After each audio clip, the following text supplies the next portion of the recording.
Welcome to VCarve Pro training on using tiling toolpaths for 3D and 2D projects. And the project that you see in front of you is going to be a project we're going to be doing out of foam. It's going to be about 48 inches in height. And so we're going to see how that we can tile this toolpath on a machine that has maximum Y of 18 inches. We're using a ShopBot desktop, which is maximum X24, maximum Y 18. So our job size we're going to set up first of all 24 for our X, and our height on this project is going to be 51 inches and thickness 2. When you're doing tiling, you lay out your project like you would be able to cut the entire piece, and then you're going to cut into different toolpaths so it can all be done on a smaller machine. Material surface is going to be our Z0 position. XY data point in the lower left hand corner. You can't use the center. This is going to be where we're going to be moving this piece 3 times when we're cutting it. We'll leave the resolution as it is, and we're going to click OK. So the first step we're going to do is we're going to go into our clip art, and we're going to find our man's watch right here under objects and people, and we're going to drag that out, and I'm going to increase the spacing here a little bit, go back into my drawing, and I'm going to center that right in the middle of the material. But I want a specific size, and I know that size what I want, so I'm going to go over here to my transform objects. We're going to keep this linked, and the height I want on this is 49¼ inches, and that will just be perfect. So I'm going to close that. Now when I'm drawing, you can see it's going to be difficult for me to see where the arms of the clock are at, and that's important. And this circle is very important. I know where that is at because where I want to place my letters. So what I'm going to do is I'm going to right click on this, click again, right click, and we're going to go down to object properties and note fading of non-selected bitmap. I'm going to move it almost all over to the left there, and you can see now I've got a very well-defined circle here, and I can see those clock arms. If I go up here and I look at the 3D the modeling, this is where I'm going to carve my lettering in. It's nice and flat, but I got to make sure I don't hit that or I don't hit the arms. And I'm sure that will make sense to you. So again, we're going to be back in here where we're going to be working, and we want to bring a circle right on the inside of this so that we can put in lettering up here and lettering down there. And I happen to know by doing some experimenting that diameter is going to be 12.65, and we're going to try to center it right here in the center of the clock and hit that. And I'm going to close this, and this clock is not perfectly, if I go here and I center this, it's not necessarily perfectly on center. So it's a little bit off there. So I'm going to click on this, and I'm going to move it just slightly to, that's pretty good right there. If you zoom in, that will be able to get a little bit finer selection there.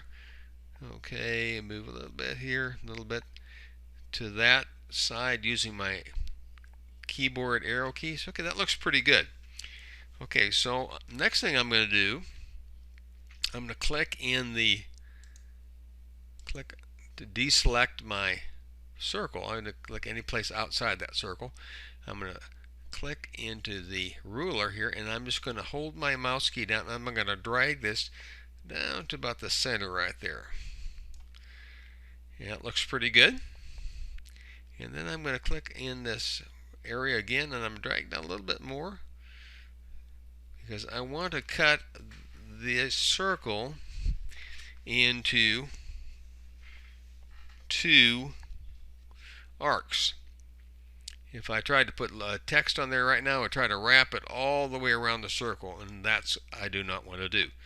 So I'm going to click on my circle, select it, right click, and I'm going to go to Node Editing.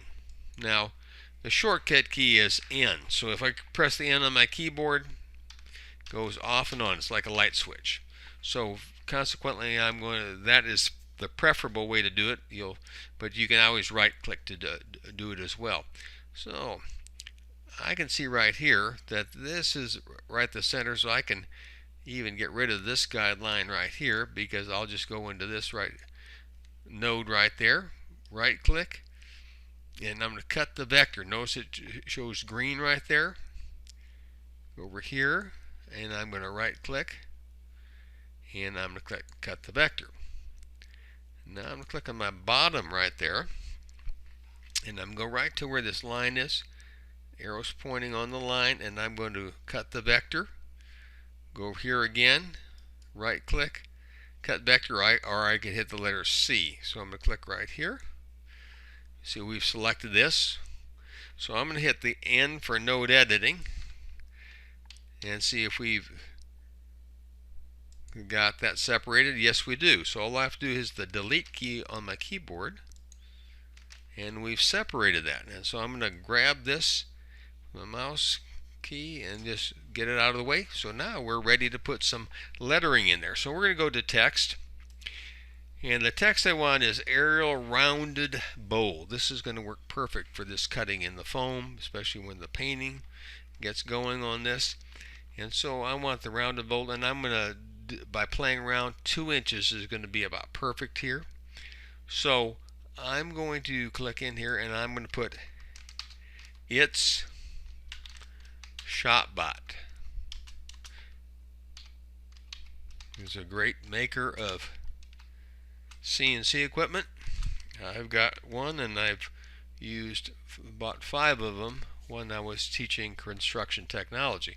Okay, there we go. That looking pretty good for now.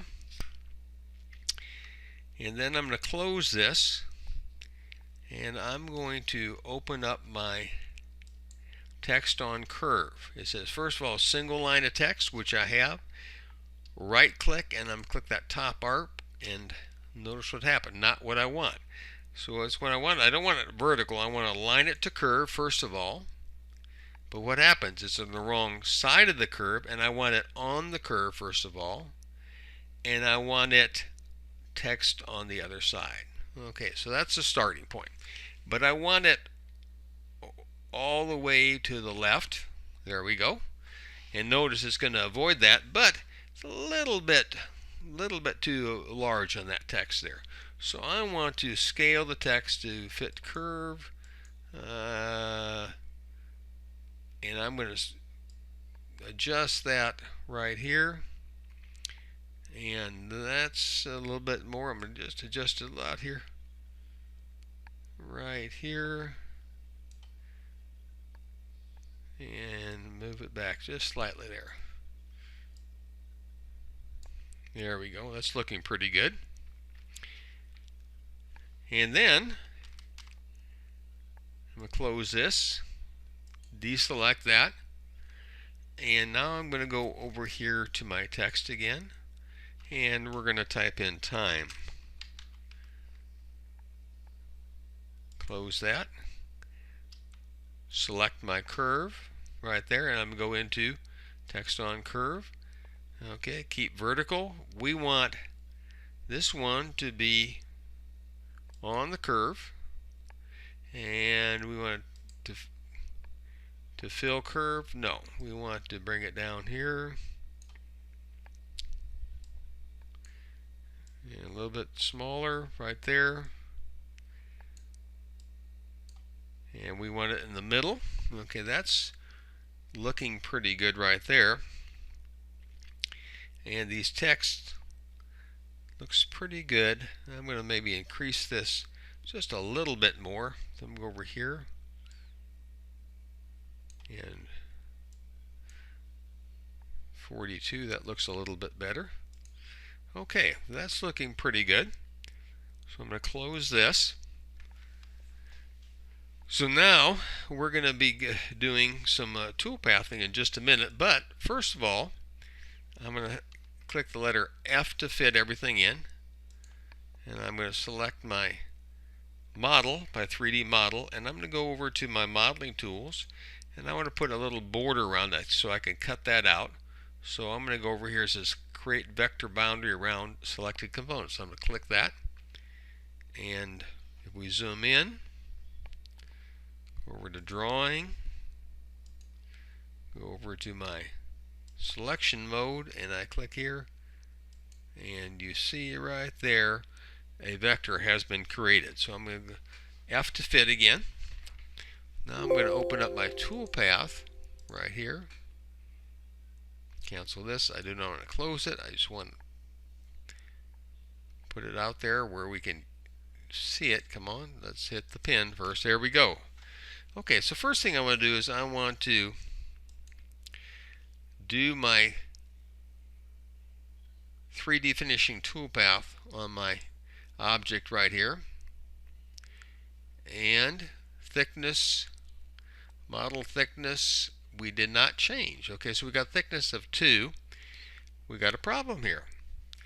Model thickness is 2.703. So I'm going to go back over here to my model, go into my modeling, and I'm going to make some adjustments. Now,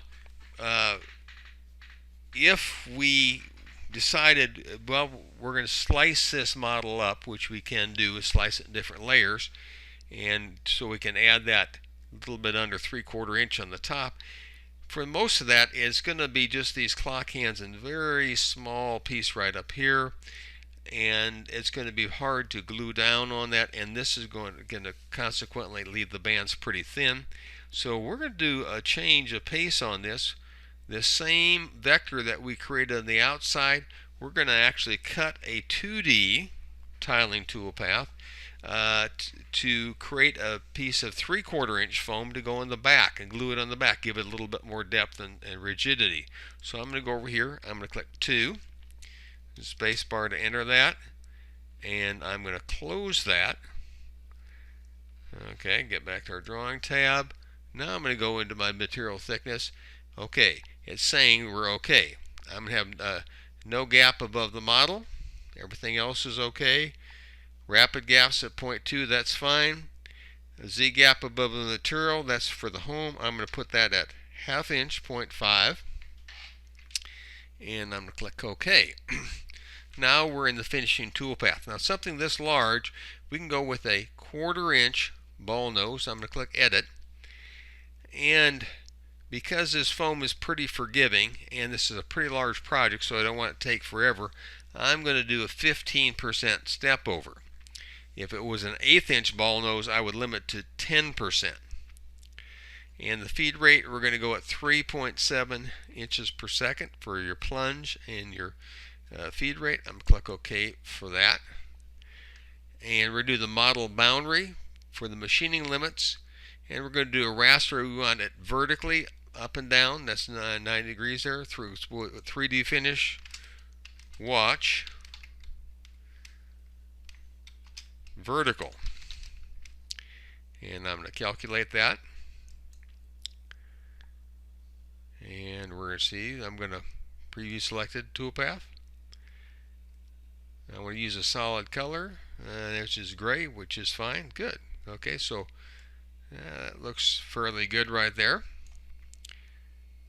Okay, so the next step we're going to do is go back to my 2D here, and I'm going to go, we have plenty of room on this screen, so I'm going to divide that up, and I want to see how these letters are going to look, so I'm going to go hit my shotbot and time, and I'm going to group those by pressing the shortcut key G. I'm going to close this. I'm going to go into my VCarve Pro, and I don't want 60 degree, that's too steep an angle. I want a 90 degree, and I want a 90 degree, a little bit larger bit right here, V bit 90, 3/4 inch. And we're going to go spindle speed. We're just going to leave that at about 18,000. That's going to go pretty fast.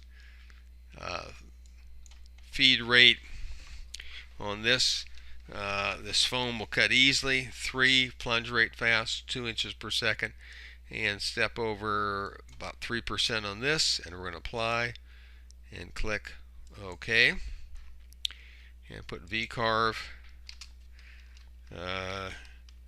SB time, and I'm going to calculate, and I'm going to preview, but I'm going to say nothing is going to come up here, and nothing did, because what did I not do? So I'm going to double click again. That's inset there. What I have to do is I have to project that toolpath onto my 3D model before anything happens. Now I'm going to calculate.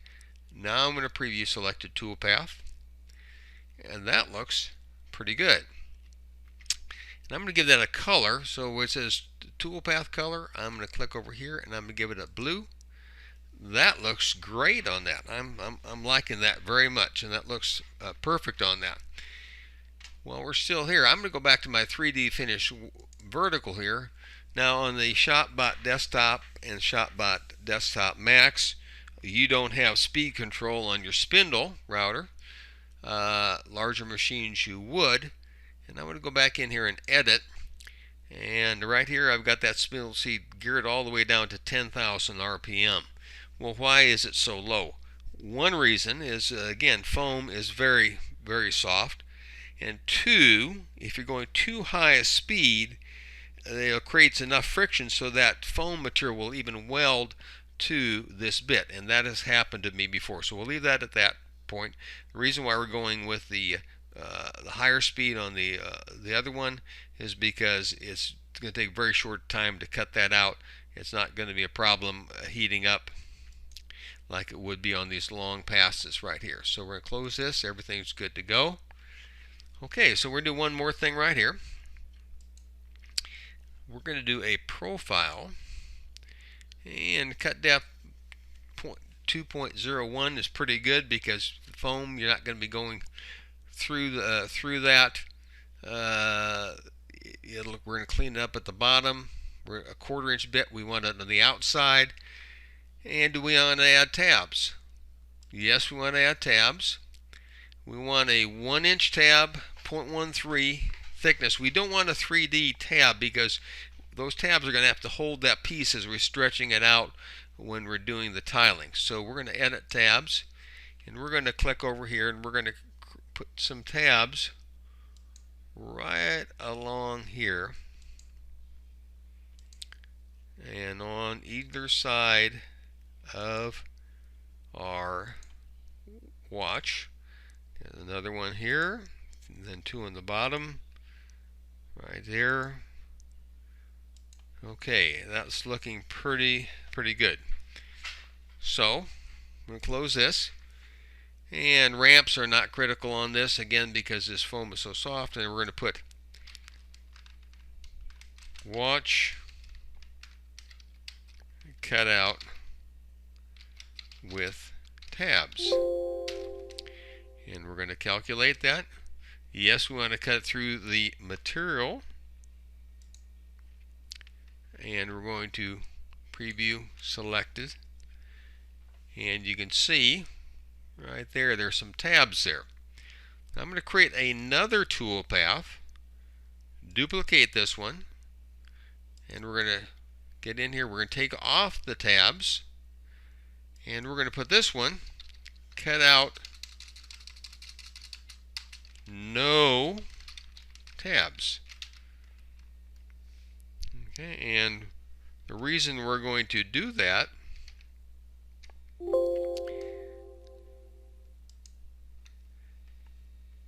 here, we're going to gut through it, click OK.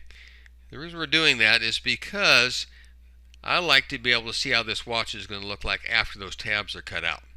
Now when we're saving toolpaths, we're not going to save this toolpath. It's only for our preview. So I'm going to preview selected toolpath, double click. Okay, point was delete all materials. Okay, don't want that. Did I click watch cut out with no tabs? Let me double check that I made sure I did that. Okay, I forgot to calculate. Now we're ready to go. Now I can preview selected toolpath. Double click here and we get rid of that waste. You can see now our piece is looking pretty good. And because this side was just going to be pretty much vertical, there's no really, it's the same shape as going to be on the profile. That piece we're going to be cutting out 3/4 inch will just glue perfectly on the bottom of this. So I'm going to get this back up, and that's looking pretty good. But remember, we're going to be saving the cutout with tabs. Okay? So I'm going to reset preview right here. And now we're going to go over here. We got our toolpaths, and we're going to select the toolpaths we want to tile, and we're going to right here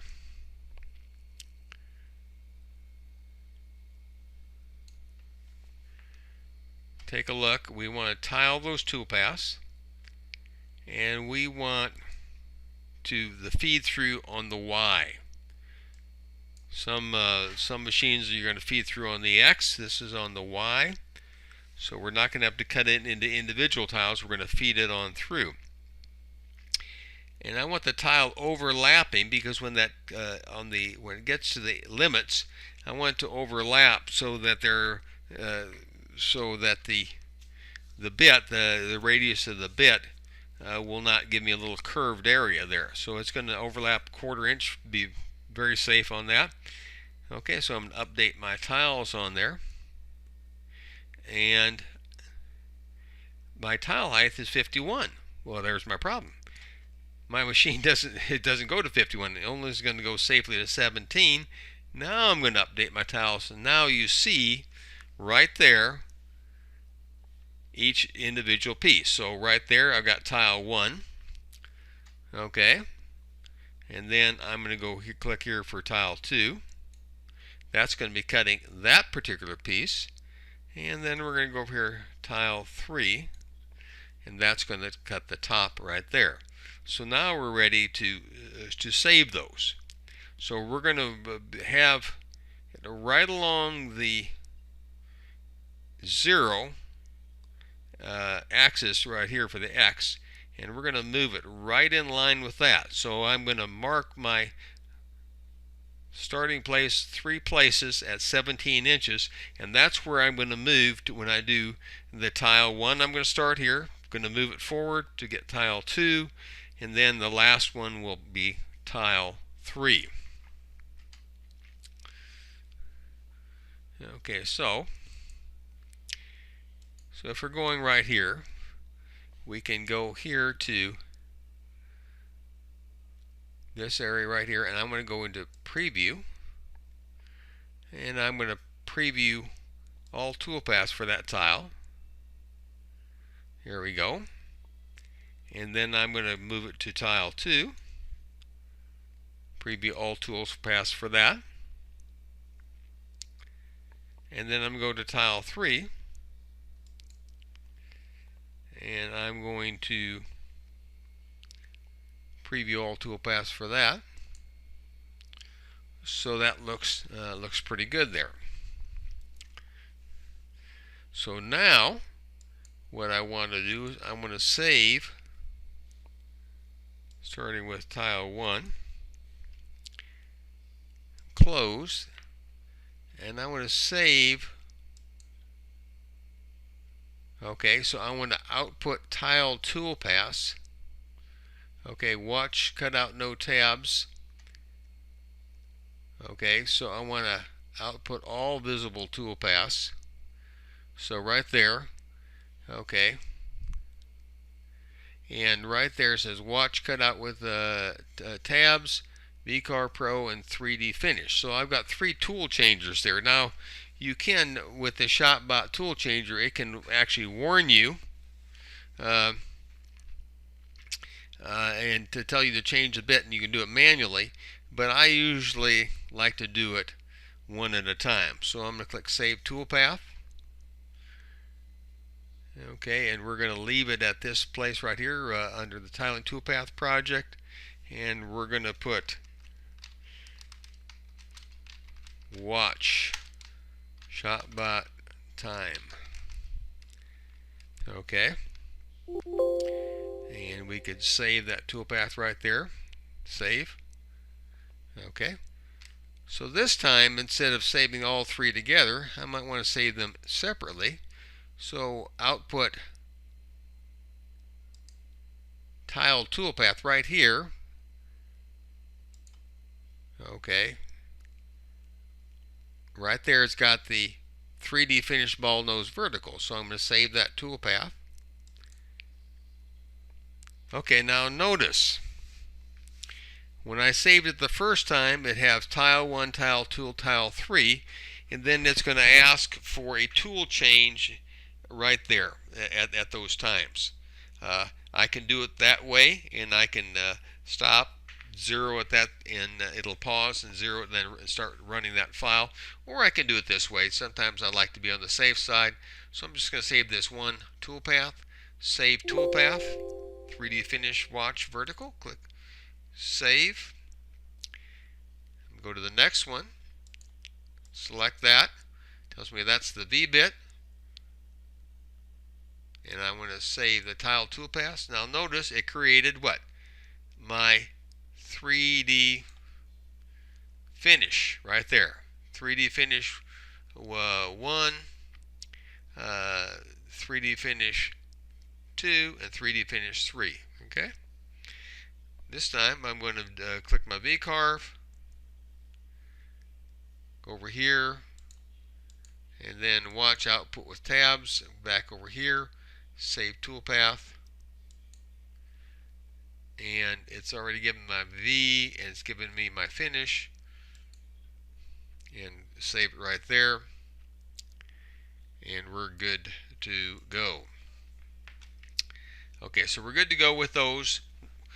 Again, remember that you're starting at this place right here, marking 17 inches and then 17 inches, and after you've done all your carving, that includes your 3D ball nose and your profile. Now keep in mind your V, you only have what? One toolpath.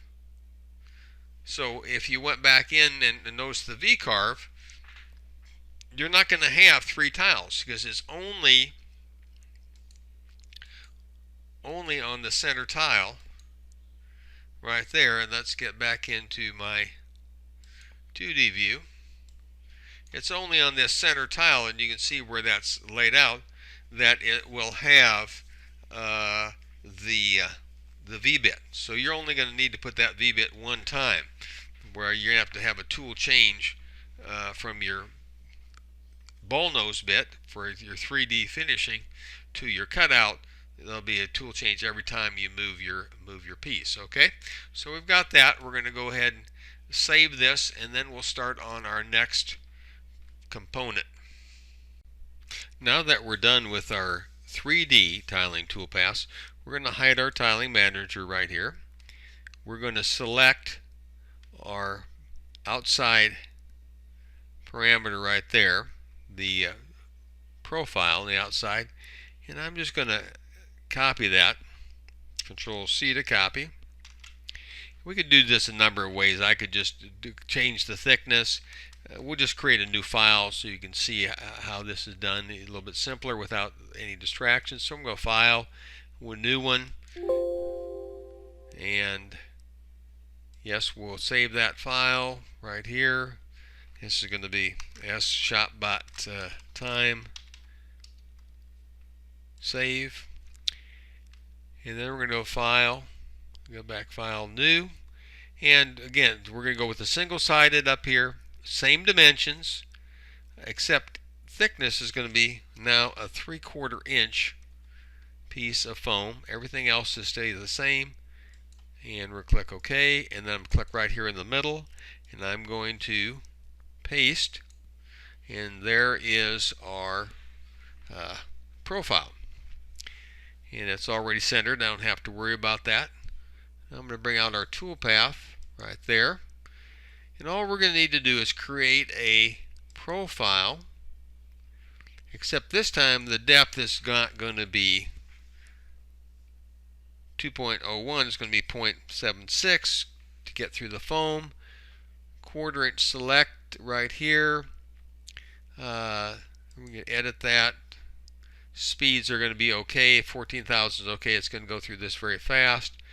And since it's going foam, we can go a fairly aggressive depth, and we'll do this in 2 passes. So I'm going to adjust this to 0.5 of an inch. Click that OK. We're going to do a conventional. We're going to do it on the outside, and we're going to create some tabs. Don't need any ramping, and the same tabs that we created there last time are still there. And all we're going to need to do is cut out profile, watch profile, and calculate. And yes, it's going to cut through the material. We'll preview selected toolpath. It's got my global fill color so we can see those. It's got my tabs in there. That's fine. So what we're going to do now is we're going to go over our 2D view, close this, and we want to tile those toolpaths. Bring this on down. We want the tile toolpath, feed through on Y, the same thing we did last time. Tile height 17, tile overlap 0.25, and this will show the different tiles right there, how they're going to be cut, and that's going to be perfect. So we're just going to save that, and we're going to output tile toolpaths. That's all we need to do. Save toolpaths, and it's going to cut out watch profile. I'm going to save that, and it's going to create 3 toolpaths like it did. Remember, the only time it did not create 3 toolpaths is the one where we had just the V-carving in the tile number 2. So now everything has been saved. All we need to do is run each one of those files. Remember, it shows you T1. I usually just take this and I print this out so I can visually see what it should be doing for each one of those.